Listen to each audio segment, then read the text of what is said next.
Hello friends, आज के इस वीडियो में हम नंबर सिस्टम के कुछ प्रश्न को सोल्व करने का शॉर्टकट ट्रिक सीखेंगे। तो चलिए शुरू करते हैं आज के वीडियो। तो देखिए, पहला क्वेश्चन आपके सामने है। यहाँ पर कहा जा रहा है कि इन भीनों में से सबसे छोटी भीन क्या है। तो देखिए, इस तरह का प्रश्न आपसे पूछा जाए तो आप कैसे सोल्व करेंगे कि कम से कम समय में लगे। यहाँ पर हमें इन भीनों में से बताना है कि सबसे छोटा भीन कौन है। तो हम क्या करेंगे, देखिए ट्रिक हमारा ये हो जाएगा कि आपको अगर सबसे पहले क्या करना है, दोनों संख्याओं का डिफरेंस यहाँ पर निकाल लेना है। ठीक है, ऊपर और नीचे। तो दोनों संख्याओं को अगर हम माइनस करेंगे यहाँ पर आपस में, यानी कि 15-16 का डिफरेंस क्या हो जाएगा, 1 हो जाएगा। उसी तरह से इन दोनों संख्याओं का डिफरेंस करेंगे तो 19 और 20, इन दोनों का डिफरेंस 1 हो जाएगा। 24 और 25, इन दोनों का अगर हम माइनस करें आपस में तो डिफरेंस 1 का हो जाएगा। और उसके बाद 34 और 35, इन दोनों का डिफरेंस करेंगे तो 1 का हो जाएगा।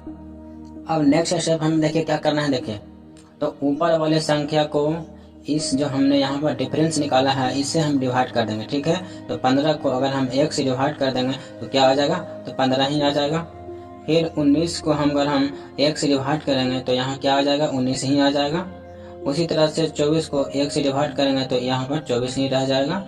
और 34 को अगर हम 1 से डिवाइड करेंगे तो यहाँ पर 34 ही रह जाएगा। अब आप यहाँ पर देखकर बता सकते हैं कि कौन सा भिन्न छोटा है और कौन सा भिन्न बड़ा है। यहाँ पर हमसे मांगा जा रहा था क्वेश्चन में कि सबसे छोटी भिन्न क्या है।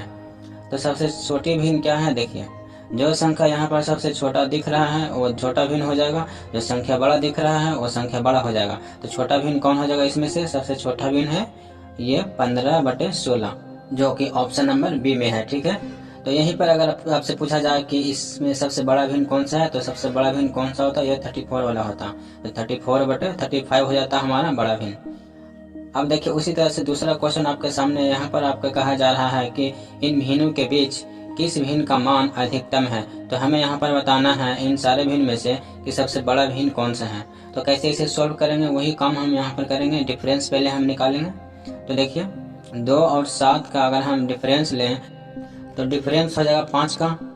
1 और 3 में डिफरेंस लें तो 2 का डिफरेंस हो जाएगा। 5 और 6 के बीच 1 का डिफरेंस हो जाएगा। 3 और 4 के बीच 1 का डिफरेंस हो जाएगा। अब हम क्या कर देंगे, ऊपर वाले संख्या में हमने यहाँ पे डिफरेंस निकाला है, उसी से हम डिवाइड करेंगे। तो 2 में अगर हम 5 से भाग देंगे तो यहाँ पर सबसे पहले तो 0 हो जाएगा। ठीक है, तो ये 0 यहाँ लग गया। फिर हम 20 में अगर हम 5 से डिवाइड करेंगे तो ये 4 बार में कट जाएगा, तो 0.4 हो गया। उसी तरह से 1 में 2 से डिवाइड करेंगे तो 0.5 से कट जाएगा। उसी तरह से 5 में 1 से डिवाइड करेंगे तो 5 ही हो जाएगा। 3 में 1 से डिवाइड करेंगे तो 3 ही हो जाएगा। आप यहाँ पर देख लें, जो संख्या बड़ा दिख रहा है वो बड़ा, वो दिख रहा छोटा वो छोटा। हमें यहाँ पे बताना, देखिए अधिकतम, यानी कि सबसे बड़ी संख्या बताना है। तो सबसे बड़ा भिन्न कौन सा होगा फ्रेंड्स, 5 है। तो 5 जो है 5/6 जो हमारा आंसर हो जाएगा, जो कि ऑप्शन नंबर बी में दिख रहा है फ्रेंड्स। तो अब देखिए फ्रेंड्स, क्वेश्चन नंबर 3 आपके सामने है।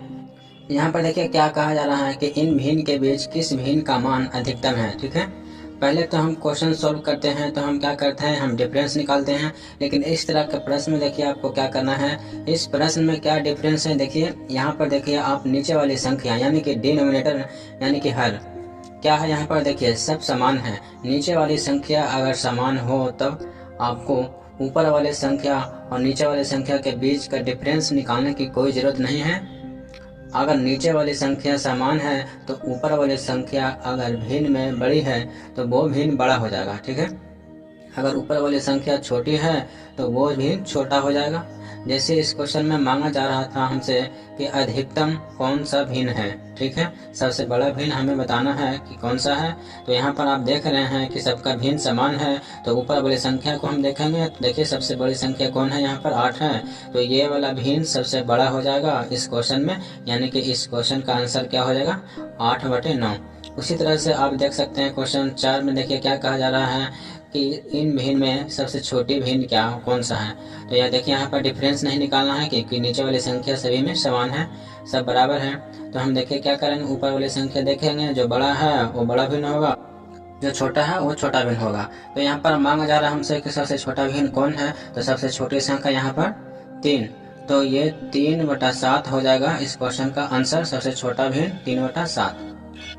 तो अब देखिए, अब नेक्स्ट क्वेश्चन आपके सामने है। यहाँ पर कहा जा रहा है कि भिन्न को यदि आरोही क्रम में लिखना हो तो किस प्रकार लिखा जाएगा। तो हमें क्या करना है, हमें इन सारों भिन्नों को आरोही क्रम में सजाना है। तो इसे हम कैसे सॉल्व करेंगे, देखिए इसे भी हम सॉल्व करने के लिए हम क्या करेंगे, सबसे पहले तो हम डिफरेंस निकालेंगे। डिफरेंस क्यों निकालेंगे, क्योंकि नीचे वाली संख्या जो है सभी बराबर नहीं है, सभी संख्याएं अलग अलग हैं। तो हम डिफरेंस निकालेंगे, 4 और 3 का डिफरेंस करेंगे तो 1 होगा। 2 और 9 इन दोनों का डिफरेंस करेंगे तो 7 हो जाएगा। 7 और 8 इन दोनों का डिफरेंस लेंगे तो 1 होगा, और 5 और 12 का डिफरेंस लेंगे तो 7 हो जाएगा। अब हम क्या करते हैं, देखिए ऊपर वाली संख्या में जो हमने यहाँ पे डिफरेंस निकाला उसे हम डिवाइड करते हैं। तो देखिए 4 में 1 से भाग देंगे तो यहाँ पे 4 ही हो जाएगा। फिर हम यहाँ पे 2 में अगर हम 7 से डिवाइड करेंगे तो क्या होगा, ये तो 2 कटेगा नहीं 7 से, तो सबसे पहले तो यहाँ 0 हो जाएगा। तो यहाँ पर 2 में हम लगा देंगे 0। अब देखिए अब इस 20 में हम 7 से डिवाइड करेंगे तो 2 बार में जाएगा, ठीक है। तो 2 बार में जाएगा तो 2 लिख लेंगे, यानी कि 20 में से 14 होगा। 14 माइनस अगर हम 20 में से होगा तो 6 यहाँ पर होगा।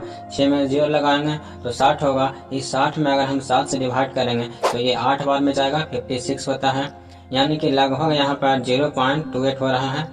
फिर हम क्या करेंगे, इस 7 में 1 से डिवाइड देंगे तो यहाँ पर 7 आ जाएगा। उसके बाद यहाँ पर 5, यहाँ पर 7। 5 में अगर हम 7 से डिवाइड करेंगे तो क्या हो जाएगा, कटेगा नहीं। तो सबसे पहले तो 0 हो जाएगा और यहाँ पर हो जाएगा 15। तो 7 में अगर गुना हम करेंगे तो 49 हो जाता है, तो लगभग यहाँ पर 0.7 हो जाएगा। तो अब यहाँ पर आप देखें कि ये वाली जो संख्या है, ये क्या है, ये माइनस में है। तो यहाँ पे 0.28 हमने जो निकाला है वहाँ पे हम माइनस का साइन लगा देंगे। उसके बाद 7/8 यहाँ पर जो है ये भी माइनस में है, तो माइनस लगा दीजिएगा यहाँ पर सामने में। अब हमें देखिए क्या करना है, अब हम इसे आरोही क्रम में सजाना है। तो आरोही क्रम का मतलब होता है बढ़ते हुए क्रम में हमें सजाना है यहाँ पर।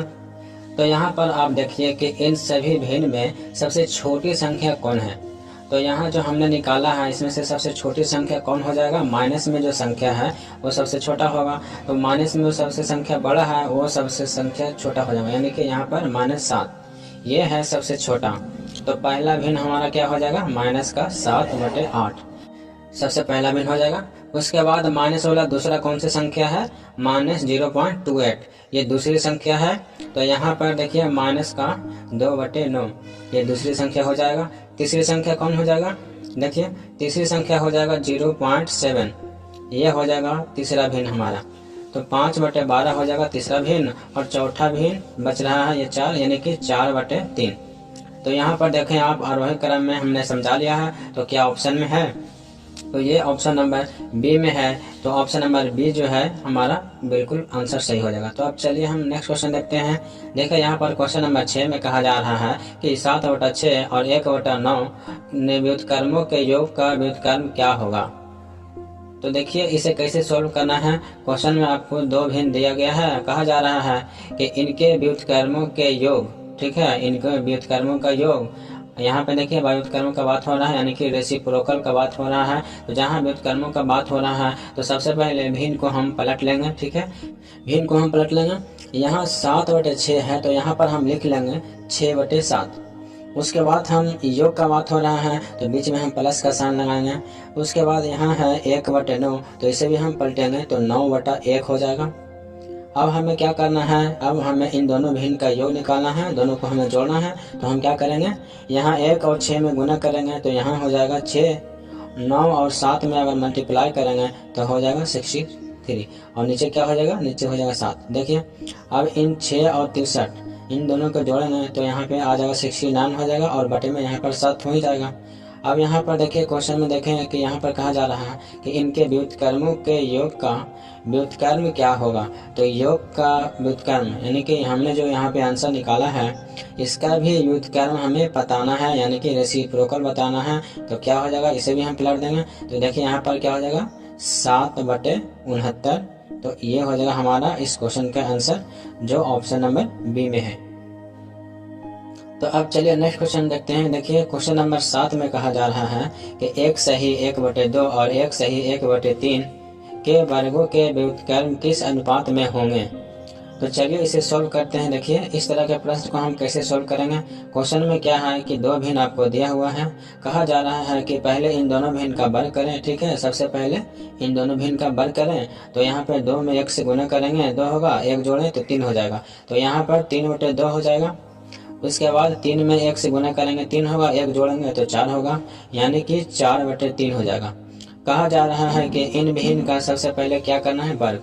तो हम 3 में 3 का स्क्वायर करेंगे तो क्या हो जाएगा, 9 हो जाएगा। 2 का स्क्वायर करेंगे तो 4 हो जाएगा।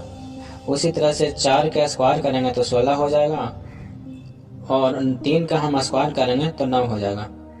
उसके बाद हमसे क्वेश्चन में मांगा क्या जा रहा है, व्युत्क्रम किस अनुपात में होंगे, यानी कि यहाँ पे हमें क्या करना है, रेसिप्रोकल रेशियो निकालना है। ठीक है, रेसिप्रोकल व्युत्क्रम का बात हो रहा है। तो सबसे पहले हम क्या करेंगे, इन दोनों भिन्न को हम पलट लेंगे, उसके बाद हम निकालेंगे रेशियो। तो दोनों भिन्न को अगर हम पलटेंगे तो यहाँ देखिए क्या हो जाएगा, यहाँ पर हो जाएगा 4/9। तो 4/9 हो जाएगा। और उसके बाद क्या हो जाएगा, 16/9 है तो यहाँ पर हो जाएगा 9/16। ठीक है, तो यहाँ पर हमें निकालना है अब रेशियो। तो रेशियो हम कैसे निकालेंगे, इन दोनों में गुना कर देंगे। 16 और 4 में अगर मल्टीप्लाई करेंगे तो 64 हो जाएगा, और यहाँ पे 9 और 9 इन दोनों को गुना कर देंगे तो 81 हो जाएगा। तो यहाँ पर हमारा रेसिप्रोकल रेशियो निकल गया है 64:81। ये हो जाएगा हमारा क्वेश्चन का आंसर, जो कि ऑप्शन नंबर ए में थे। तो अब देखिए नेक्स्ट क्वेश्चन आपके सामने है। यहाँ पर कहा जा रहा है यदि किसी संख्या के 8/5 का 4/3 192 है तो उस संख्या का 5/6 क्या होगा। तो चलिए इसे सॉल्व करते हैं। देखिए यहाँ पर क्वेश्चन में कहा जा रहा है कि यदि किसी संख्या के 8/5 कोई एक संख्या है, तो यहाँ पे x हम लिख लेते हैं। उस संख्या का पहले निकाला क्या गया है, 8/5। उसके बाद निकाला गया है 4/3। तो आंसर क्या मिला है, आंसर मिला है 192। तो उस संख्या का 5/6 क्या होगा, यानी कि उस संख्या का बात हो रहा है, यानी कि x का बात हो रहा है। तो इस संख्या का 5/6 क्या होगा, वही हमें यहाँ पे पता करना है। तो यहाँ पर ऐसा हम क्या करेंगे, कम समय लगे, कम टाइम में हम इस क्वेश्चन को सॉल्व कर दें। तो देखिए हम यहाँ पर हम करेंगे कि सबसे पहले हम करेंगे 192 यहाँ पे लिख लेंगे। अब हम क्या करेंगे, इस संख्या का 8/5 निकाला गया था तो इसे हम पलट लेंगे। देखिए यहाँ हम लिखेंगे 5/8। उसके बाद निकाला गया है 4/3। तो हम क्या करेंगे, हम पलट लेंगे, हम यहाँ पे करेंगे 3/4। उसके बाद क्या हो जाएगा, यहाँ पर जो संख्या कैलकुलेशन करके आएगा वो क्या निकलेगा, वो हमारा x निकलेगा। ठीक है, उसके बाद x जब निकल जाएगा तो हमें निकालना है 5/6। तो क्यों ना हम यहीं पे लिख लेते हैं 5/6। ठीक है, 5/6 हमने यहीं पे लिख लिया। उसके बाद इसे हम कर लेंगे काट करके सॉल्व, तो हमें आंसर मिल जाएगा। तो यहाँ पर देखिए सबसे पहले 192 को हम 8 से काटेंगे। तो यहाँ पर ये कट जाएगा 8 से। सबसे पहले तो कटेगा, 2 बार में जाएगा 16 हो जाएगा। तो 3 2 32, 8 चौका 32, यानी कि 24 ये कट जाएगा। ये 24 हम 6 से इसे काटेंगे तो ये 4 बार में जाएगा, 4 4 एक बार में ये खत्म हो गए यहाँ पर। तो 5 3 और 5 में 5 से गुना करेंगे 25 हो जाएगा, 25 में 3 से गुना करेंगे तो 75 हो जाएगा। यानी कि इस क्वेश्चन का आंसर क्या निकल के आ गया, 75, जो कि ऑप्शन नंबर ए में है। तो उम्मीद है फ्रेंड्स ये वीडियो आपको कभी पसंद आया होगा। वीडियो पसंद आया होगा तो वीडियो को लाइक जरूर कीजिएगा, और अगर इस चैनल पे पहली बार आए हैं तो चैनल